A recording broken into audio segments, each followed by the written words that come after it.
Life in 1999, Chapter 1. I need to know, but I am too young to know. How do I understand my surroundings if one word can have several meanings? I must find the knowledge of all things, and I did. This is my journey finding Run Personal Computer, PBR, Maple Jess Berg. When I was young, about 12, I started Northdale Middle School. My mom and dad had just bought a small house in a small town so that my dad could work at a paper mill. According to him, jobs were hard to find, and not only hard to find, but if one job was unfair, life demanded that one is, and one was, expected to stick with. This would shape you and your family, whether for good or for bad. His job at this new and researched job was to apply the glue to the paper while it was still in dough form. This would, if pressed and laid sheets of paper. He did not get paid very much, but it held the family together, and most importantly, it gave my father the hope in his firm demand for his child to have a better life and much-deserved education. The beginning of exploring knowledge in my youth was the year 1998. This was the same year that we moved, and I was given a strong lecture. After my father's breakdown, and after my mother exposed her ability to abandon all, and I was forced to a new school, the same year I began to go to Northdale Middle School, the year 1998, the year I started the 8th grade and had high hopes because I'd be on top of the younger kids. Us being all crunched into one environment normally, now I'd be without the oppressive nature of the older kids that might have insulted my growth and leadership. Those were in a separate school, in a separate town, named Westdale, and the yet-to-be-explored similar name, Westdale High School. My first day of school was exciting. I felt amazingly comfortable, and the food was exceptionally good. As I was comfortably sitting in the cafeteria, eating pizza and drinking chocolate milk, I met another boy at the lunch table, a boy named Bam. He walked over as if he were new in the school and did not know what was what. He wanted to know if he could eat with me. He seemed very shy, and I, being shy myself, was happy to welcome him. He was a little taller than me, 5 foot in height, slender build, but he had purposely glorified black hair and brown eyes compared to my stunning trance-like dark, glorious, sparkly lit ocean blue eyes and dirty brown hair. I felt a bit insecure about myself. He was an impressive guy to look at. I had to wonder why he was acting out of character. As we ate our lunch together, he mentioned that he'd been attending the school since the 5th grade, but at the time it was not in the same building. It was in temporary trailers. This was due to the school needing more space. I could visually get a sense, as if I was there myself, of the cramped environment and uncomfortable feelings of being out of place. As Bam explained, I picked up on a quiet little laugh that Bam exposed, as if he never passed the 5th, 6th, or possibly even the 7th grade. For 5th and 6th grade, Bam was forced to school in temporary trailers called mini classes. Mini meaning lack of a normal school classroom. As the conversation continued, I explained to Bam my family had just moved to the area. It was my first year at Northdale Middle School, and my old school was bigger, and not only bigger, but it was attached to a high school. Because of the maturity of the older teens, the food was lacking taste. But not only lacking, but the lack messed with my mind, as if the authority of the older children and the principal were denied the lack of a privilege of a good taste, and they passed that down to the rest of the students. Pam thought that was funny. We got along well and slowly became good friends. 8th grade quickly, and when I say quickly, I mean quickly, came to an end, as if my authority expressed my creativity over the younger kids, gave time the right to skip school. What I do remember was going on field trips, class trips, school dances, and at the end of the year we took a big trip. The trip was to New York State to a theme/water park. We, the 8th grade class, spent 2 days there to express our growth out of middle school into the future Westdale High School. My favorite part of the end of the school year trip was the hotel. I rarely, if ever, get a hotel room because of my dad's income, but I would enjoy this one, because it had a swimming pool, gaming hall, and the liberty of becoming a young adult. I vividly remember as I was freely exploring the water/theme park, how happy I was to graduate from 8th grade and to be moving on to high school. At some point in my exploration of the theme/water park, as I was gaining education that I purposely and slowly tried to grasp in my hand, which were things like how do I read the park maps that were posted throughout the theme/water park, and how do I express my sense of belonging in public places. Well, Bam and I met some new friends. Some I introduced to Bam and some Bam introduced to me. At some point while we were talking to some of our new friends, a young girl named Lizzie expressed verbally, and the new high school we're going to, Westdale High School, is going to be a challenge. This is one of the top schools in the country. All the teachers believe computers will be the future. Bam and I laughed it off. We did not take much out of it. We, with similar minds, thought if computers were going to be the future, then why are they not everywhere? Now that I'm older and wiser, I was wrong about computers. That is what Westdale High School, the school we are going to be going to, would correct. The ignorance of our youth and prepare us for the future of technology and the evolution of humanity. The summer before the first day of high school was something to talk about, especially at the end of the summer. I quickly, energetically ran around, verbally expressing my happiness around town. Go to the beach a lot, I would say. Bam did not live far from where I lived. His mom owned a little country store in her house. They lived about a mile from the beach. I was always in there financially growing her business. On one of those days, that summer, I would disregard the amount of money one could spend publicly. I walked to Bam's house, bought 10 bags of chips from his mom's store, and walked to the beach. That summer, and especially this day, it was all about meeting people, and we met a lot. On this day, one of those people we met was the sheriff of a nearby town. He owned a beach house on the lake and was very friendly with us. He offered to take us boating. We quick to say yes, went, but this boating trip was not just a boating trip. It was a boating trip with a tube tied on the back. Bam and I would get on the tube while the sheriff pulled us around. This boat was a fast boat, and us being tied onto the back, he would pull us around. We would go speeds of up to 20 to 30 miles an hour. The sheriff called it tubing. Paul, I said to the sheriff. That was his name, Paul. If you get bored in the winter, try tying a sled at the back of a snow machine. It is as much fun as tubing. My son would love to do that. I will mention it to him. Thank you, Maple, Paul says.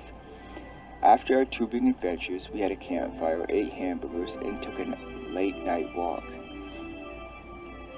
Soon I realized I must walk back home, so I began walking back home.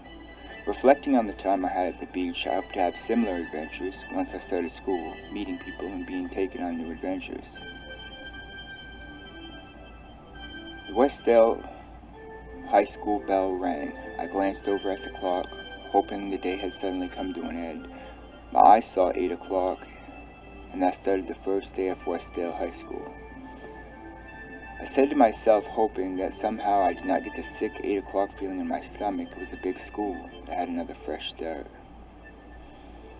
As I was getting through the first half of the morning, I noticed the school's unique structure like that of a boarding school, and I heard from Bam it was a boarding school for rich foreign students. Although I did not believe Bam, I was convinced Bam was right once I noticed the students needed a lot of manuals and books. As my mind gets occupied in the activities of the morning and I began to get super excited and dug into some of the material for my classes, the lunch bell rang. At lunch, opposed to Northdale Middle School, I had a lot of options. Respectively, I chose pizza, some vegetables, and a little red carton of white milk.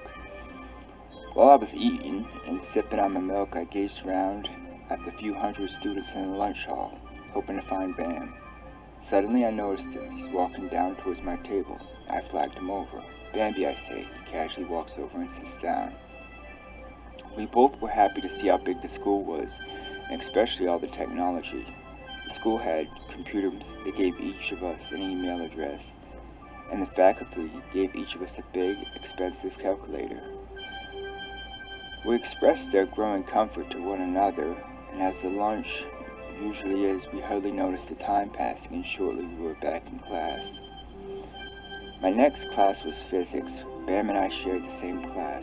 The teacher, the one who was teaching the physics class, his name was Stephen Warden. We called him Mr. Ward. He introduced himself and began to go over the class, things we would need and things we would be doing that year.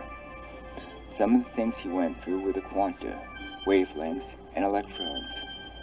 He wanted us to know how these apply to the modern world, and how they should apply to our future. He told us we were going to need a cell phone for that class. It would help him better introduce wavelengths to us.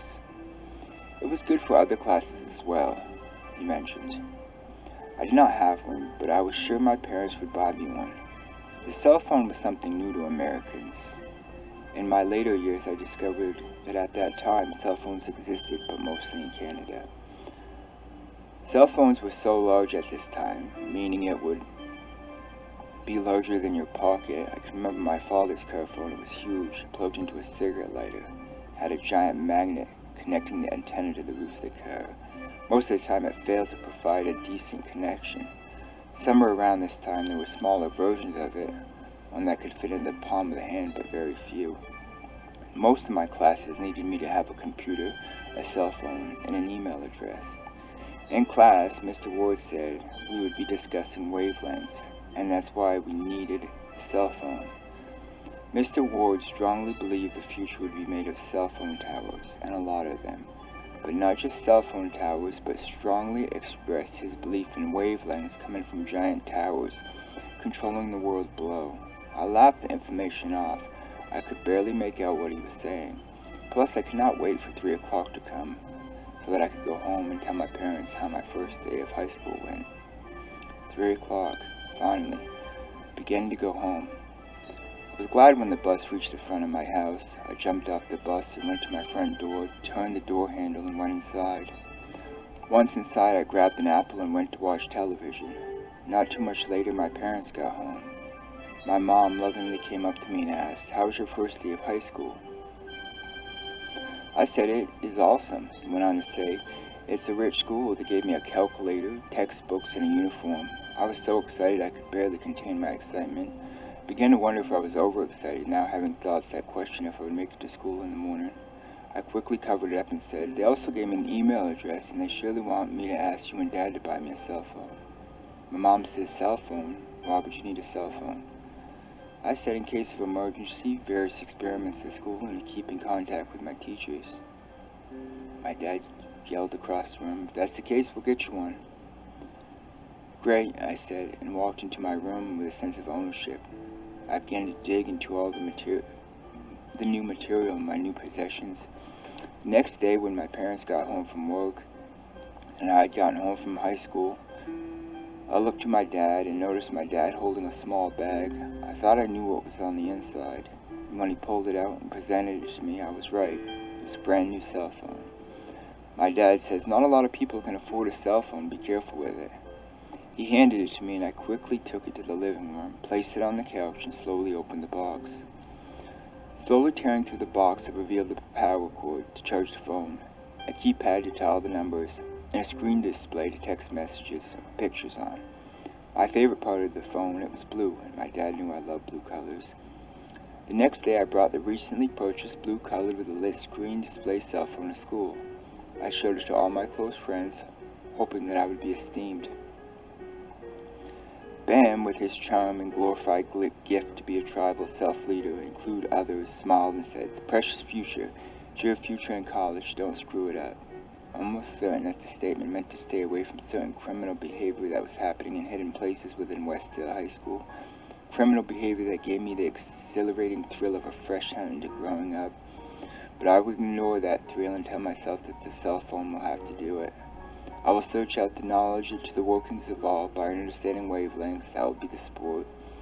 I will seek out Mr. Ward's idea of giant towers controlling the world below. This must be sort of like a video game, possessor of worlds, I say to myself. Bam's dad rejected the idea of lawlessness and began to do just that. His dad did not pick up on the urgency of buying Bam a cell phone. Bam spent a couple of months trying to get his dad to buy him the same type, kind, and color as I had got. Most of the students got a phone within a few weeks, but not Bam. Bam had a hard time convincing his dad that the school needed him to have one. Within a month, the school called his dad and had a talk with him. After the talk, Bam's dad finally, after much toil and moral, gave in and got his son, Bam, a green-colored cell phone. Every week or so, Bam would come over to my house and spend the night. We did not live far away from one another. We lived about a mile apart. During the time he spent at my house, we played video games, did homework, and played basketball in the driveway. Most of the time we played video games, plus did the more important stuff. We helped one another grow up mentally as well as physically. I used to ask him this question a lot in search for unexplored knowledge. How were our video games made? Televisions, our CDs created? That was always enough to start an intelligent conversation, that not only emphasized on the stupidity of others, but always left us inherently stupid as well, without answers, without the whole reason for the conversation, as if knowledge was not to keep, or it was to vanish into the subconscious mind without answers at all. Bam would always include the older, wiser people of the day and age. On this occasion, he said the teacher of our physics class ought to know. We should have him break it down solely for us. That's what he gets paid for, right?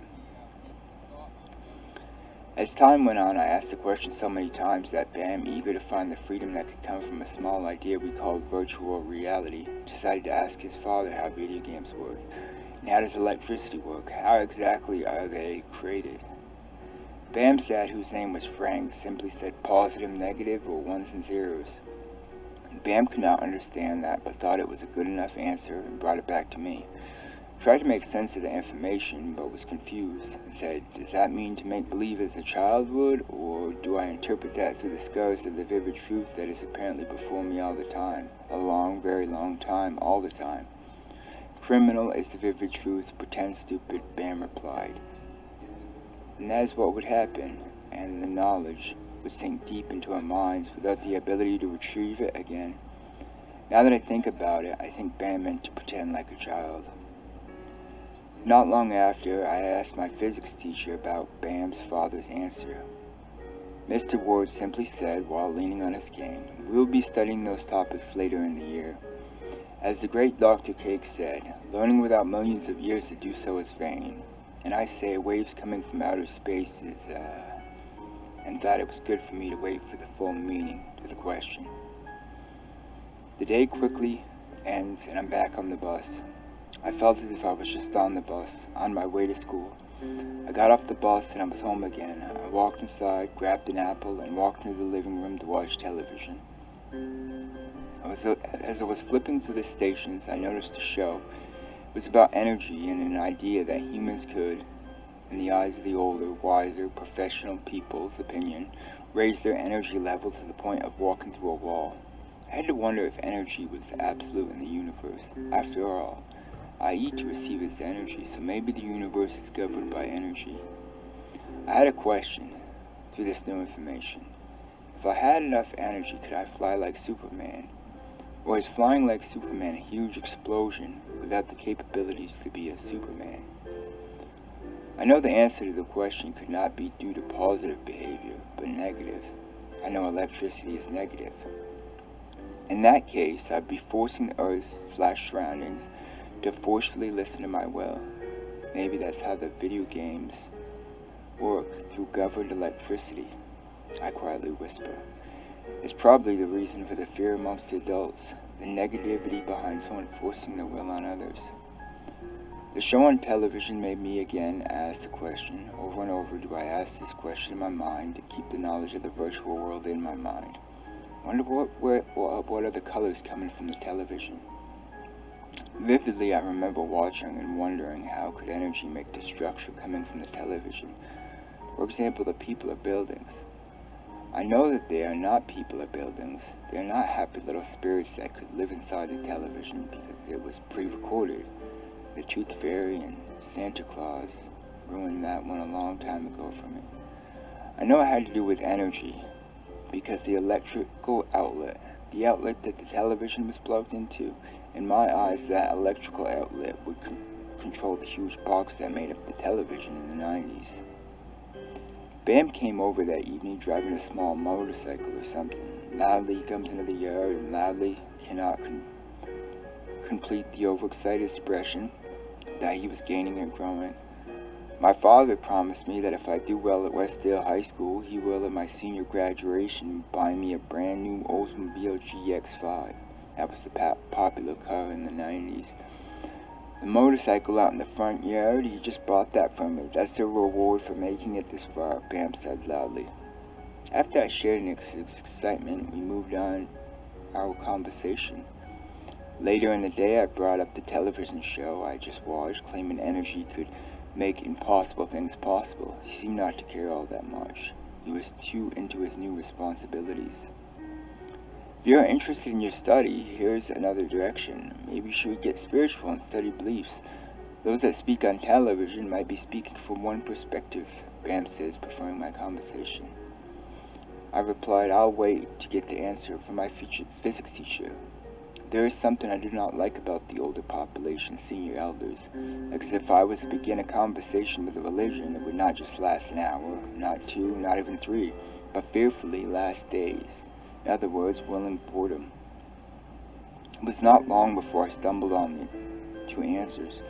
I was in physics class and my teacher explained atoms. They were positive and negative. He said, I considered if that is what Bam's dad was talking about, when he said positive and negative and ones and zeros.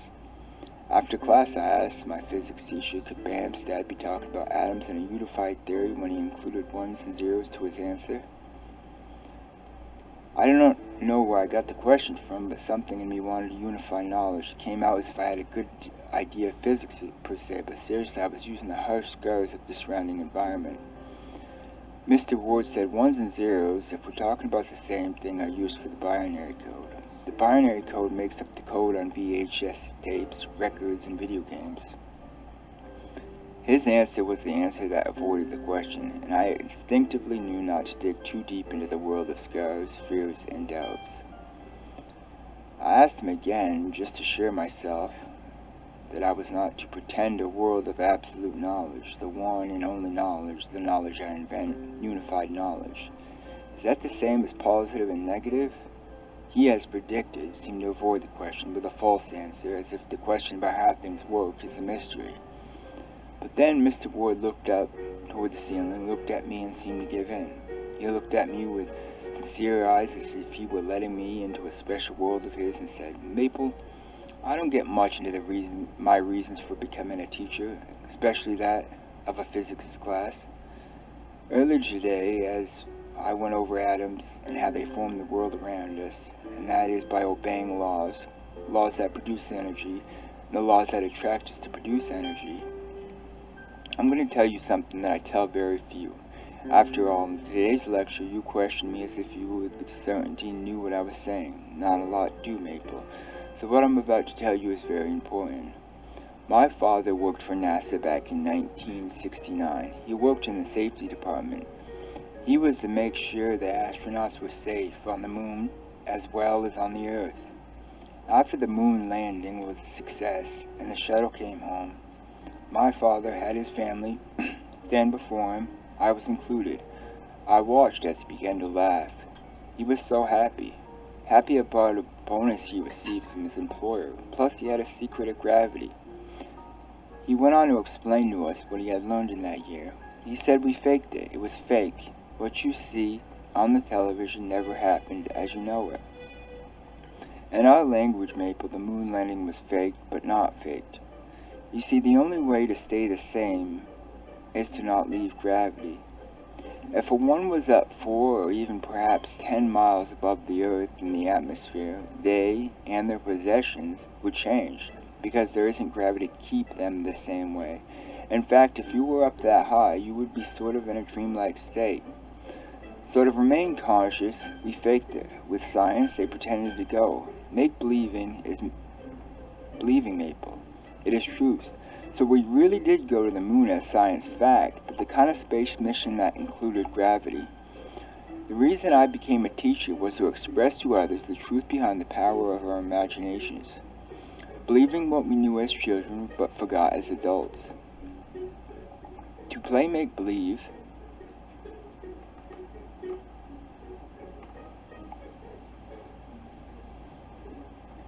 is to play truth. You should play truth, Maple. I did not totally understand what he was saying, but I think he was saying to pretend the truth. I did not know if he was speaking the truth, so I gave a polite smile and understood he tried his best to meet me where I was at. Mr. Ward then summed up the conversation, saying everything in the universe has positive and negative, and the only way to see that knowledge is to make believe. After that class was my history class. I thought to myself, this class is going to be so boring, and went on to gaze at the clock as if time was going to spare me its length of time. But to my surprise, once the class began, I lost my sense of time, because I felt at home. To my surprise, what felt like seconds, I heard the school bell ring, signifying the end of the day. Looking back that day in my history class, the teacher taught about an older person. I forget the name, but he invented a lot of great things, and the reason behind some of his great inventions was because someone out of this world told him how to do it. Sort of like a tooth fairy or something. Thought it most likely was an extraterrestrial. I can remember going home that evening, and on the bus I looked up at the vivid blue abyss, wondering if there was more to the reality I experienced. Like, what if an alien or something was to share with me my much-anticipated virtual world of all possibilities? In other words, a completion for my beginnings, including how video games were made and how could ones and zeros control light in a discreet little package. Some call it money, some call it paradise. Some even could think it was a famous person taking one to their wealthy estate. I thought it was the life of the free roaming child within myself. As the doorknob turns from the twisting of the handle above my hand, I hear, "How was school?" It was my mom. I said, "Great." She then asked, "What are you learning?" I said, "The world I perceive to exist is no world at all." She asked, "How so?" I asked her, "If someone out of this world talked to you, say a space alien, would you care enough to regard?" "I do not believe in such things. Your grandpa said that you think a second of time is every moment, and that is what you're looking for, to play with power," she answered, to restrain my overexcited surge. I said, "In history class, the teacher taught us about an inventor who invented things for a person or creature out of this world." "You have a lot to learn," she replied. The next day I was in physics class. I asked my teacher what are the lights and pictures in my cell phone, as if it was on a treasure hunt, hunting the reason for lack. With much time on his hands, he said, "They are virtual quantum shapes like the atoms, waves, the quantum," to finally saying, "The ancients believed they were particles," as if I wouldn't know what he was talking about. Looking back, I'm sure he thought I knew what he was talking about, and that was to cheat the test, per se. Without knowing what he meant, but to honor his words, I concluded to myself, that is what I see when I look at the television, video games, and cell phones. I did not ask him what a virtual particle was, but I was sure it had to do with an unsure reality. That night, I went to Bam's house, and I spent the night there. While there, I came up with the idea that we should play around naked in his room. All seemed safe enough. What could go wrong? We were just a couple of guys hanging out. I will never forget what I learned. We were different. Afterwards, Bam somehow concluded that I was a different sex or a totally different creature. Never lived down the naked idea. And previously, I nor Bam stepped outside of the normal reality that was given to us. To him, I, as a being, became the one to move on a red light, per se. That same night, I raised the question at dinner to Bam's family. Are these French fries virtual reality? Bam said yes. I asked, "How do you know?" Bam answered, "It was the only answer that answers the question. Plus, we cannot get down small enough to see the absolute. So we make believe into a small substance of our make-believing appears. Sort of like dust particles, but our mind power particles. And that truly brings to life the saying, 'You are what you eat.'" After that statement, it was the only answer that I thought you wanted to hear. Virtual reality rules. Going to get to the bottom of how things work, the absolute of mind power particles. Bam, you with me? We should start at school. Bam cleverly added, possibly a virtual reality school, one that could burn to the ground, yet with a file could instantly be restored the next morning. We will start at school.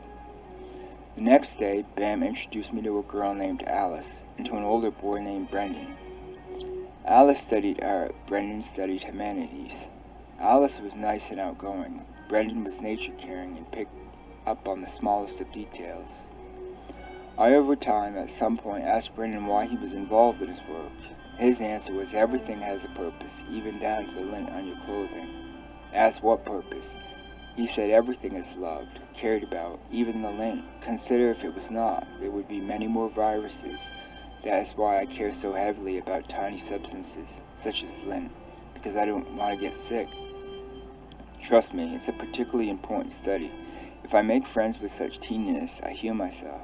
Their purpose is to stay invisible, he mumbles, and begins to laugh. I did not get it at first, but I liked the guy, and so did Bam. That summer was great. I took Alice and Brendon to meet the sheriff in hopes he would take them tubing. I can still remember the day when Brendon and I were holding onto the back of the tube going about 40 miles an hour when Brendon yelled, let go. So I did. We hit the water so hard. When we came to, Brendon swam over to me and said, wasn't that fun?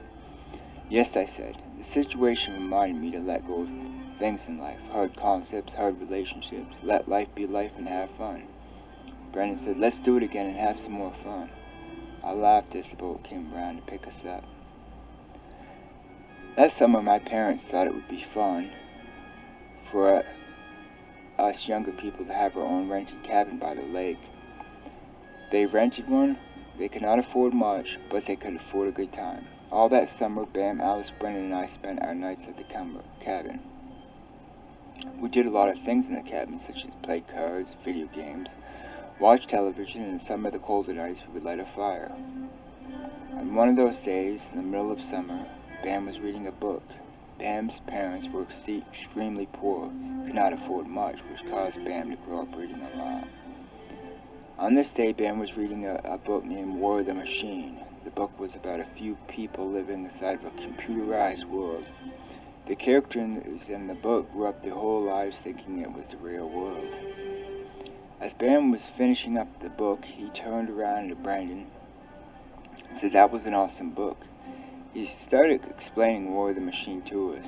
A couple of kids get into a lot of trouble once the computer finds them in its system. They hid from the machine their whole lives, from the eyes of authorities. They could because their minds were set to the real world. They thought it was the real world. They themselves did not know they were running from the law of the machine. Bam then asked the question if we thought such could be a reality. I said, Bam, that idea is sort of screwed up because what if the machine finds you and you wake up to find a horrible reality that you were never loved, nobody cares. In fact, the authorities were sort of out to punish you. That could be horrible, a horrible nightmare. I have such thoughts and they terrify me, like as if I could be running from some bigger reality. I never thought Bam would be deep into stuff like that, but he, like me in his spare time, went deep into the mystery of the earth. Bam and I were trying to gain as much information about reality of the knowledge of the earth as possible. I was happy to see Bam doing so, as well as happy that he joined me on this massive treasure hunt. Brendon, still deep in thought about War of the Machine, said, if it is reality, someone sure has a lot of explaining. Hopefully it's not going to be me. I mean, if they do exist, they in my mind would owe me, right? I expressed to Brendon an answer without an answer. Maybe we can do the explaining ourselves. That's if we're not afraid to find a past life we might be running from. That could not be true. We live here and now, no other lives, Brendon said. I believe in goodness, Alice said. Brendon agreed, shaking his head up and down.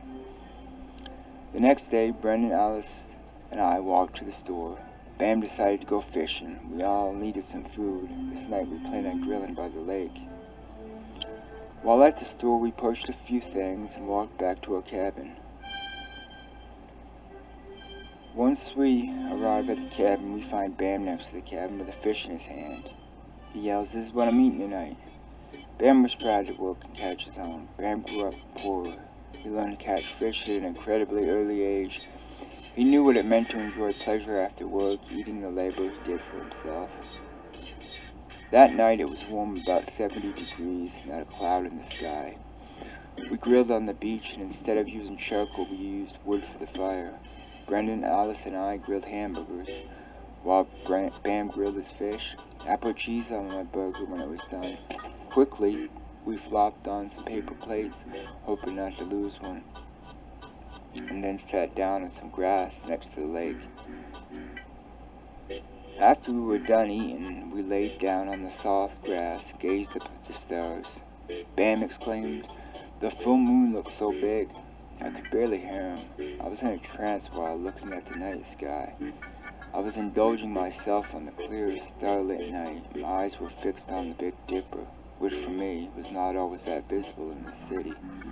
In the city, where I previously lived, there was a lot of smog, but in the country, in Vermont, there was not any smog, so the stars were very bright. It was a picture-perfect night. Suddenly, a bright light appeared, a huge bright light in the night sky. It flashed 3 times. Alice yelled, "What was that?" Brendon says, "I've never seen that before." "Maybe it's a military flare." I said right before Bam said, "Let's go inside and watch some television." We all agreed and settled in for an old-fashioned black and white movie on antenna television. The next morning, Alice's friends Max and Brenda stopped by the cabin. Alice started talking to them. I mentioned that she should tell them about the light we saw in the sky. Suddenly, Alex excitedly said, "Last night, a brilliant light appeared in the sky. We've never seen anything like it."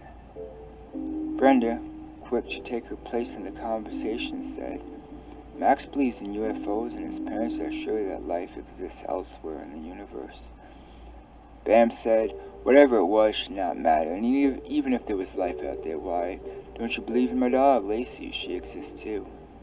Bam seemed upset by the lights in the sky, but Max wanted to see it himself. We invited him back that night. Maybe he could fulfill his wish and catch it on video. Max and Brenda were invited back to the camp that same night to try to catch the light on video. Max yells, "Do you have a blanket?" he asked as he was setting up his camcorder. "Yes," she says, and ran to the cabin and snatched one off the sofa. I was grilling corn and hot dogs. It was a good night for them. It was warm. There were pleasant sounds of waves coming from the lake, and I could hear the pleasant chirping sound of frogs in the distance as the cool breeze kissed my face. Max said, "Did you see that?" I said, "No, see what?" "I saw a blinking light," he said. "Did you get it on video?" I anxiously asked. "No," he replied. He pressed the record button and said, "Now I need that to happen again." There were not any more lights that night, and around 9 o'clock we decided to go back inside the cabin. Plus, Max had his father's car, and Max's father wanted him to be home at 10 o'clock. There were not any more flashing lights that summer, but once I got back to school, on my first day I returned from summer break, I asked my science teacher if he could explain the lights. Thought it might have been an airplane or a satellite. I know Max thinks so. Max thinks it was communication with someone more intelligent than us. Bam thought it was dying stars whose light took years to get here. Bam had a whole theory about us living inside of a bubble controlled by ancient light sources. After a while, he convinced me of his yet-to-be-discovered truth. Max asked Brenda, "Brenda, when are you going to be home? Are you going to be home after school tomorrow?" Brenda was living in an apartment that her parents paid for. She was a rich kid grown up. She also looked older for her age. 17, she looked like she could be in her 20s. I didn't at first know why she hung around with the younger kids, but I think it was because Bam's family was so poor. Brenda appears as if she devoted her life to caring about others. Brenda responded to Max's question, "Yes, I have to do some detail work for college I want to attend." She intended on going to Sale University. It was a school for veterinarians. Max was interested in Brenda. He was usually with her, but not officially. He grew up religious, and for them to date, Max's parents seemed to say okay. I overheard the conversation, and I asked Max, why do you ask? Is it going to be a party or something? Max replied, "No. What I wanted to do at Brenda's is train her some yoga and meditation." I asked why. He answered, "Because it opens up and frees the mind. You're welcome to join us if your parents don't mind." Brenda said, "Why don't you come and spend the night?" The next morning I asked my parents, and they replied with a yes. That night at Brenda's, Max started the yoga training with some inhaling and exhaling. While we were doing this, he started saying, "Think of your happy spot." All I could think of was my video games. Max said, "The inner person knows why you're in your happy spot. Ask her why." I felt funny about doing this, but I did, and in a faint distance I could hear me say, "Want to know the knowledge of all things." I woke up from my small trance wondering if this was my purpose. That night I slept on Brenda's couch while Max slept on the chair. The following day while at school, all I could think about was virtual reality and the possibilities to bring that to life, in other words, buying it all. I knew that I wanted to discover how my video games work, but could not imagine why. I do not know. Maybe I was living in a video game. Lunch, I asked Bam, "Do you think we're living in a video game?" To refresh and excite the topic. Bam said, "The light in the sky that we saw this summer, the one that blinked on and off, this light is ancient light, taking billions of years to get here." I did not get it, but I gave it a thought and said, "Bam, what do you mean?" Bam said, "Let's say you're looking at the television or video game. It takes time for the light to get to your eyes. What the television is doing apart from the light is reality. The reality apart from the light, the split second of real life." I asked, "The star's light took time to get to the earth. And what you're saying is there is actually another type of reality out there?" I asked, looking for Bam to confirm my recently spoken sentence, continuing the conversation. Bam says, "We are the lie, the unfinished, unpurposed work. As far as we know or need to know, because if we asked, they would not answer, there's nothing, but most likely creatures built a city out there behind the night sky." I said, "So what are you saying? So what you're saying is, we do not see the reality behind the great Oz, behind the night sky."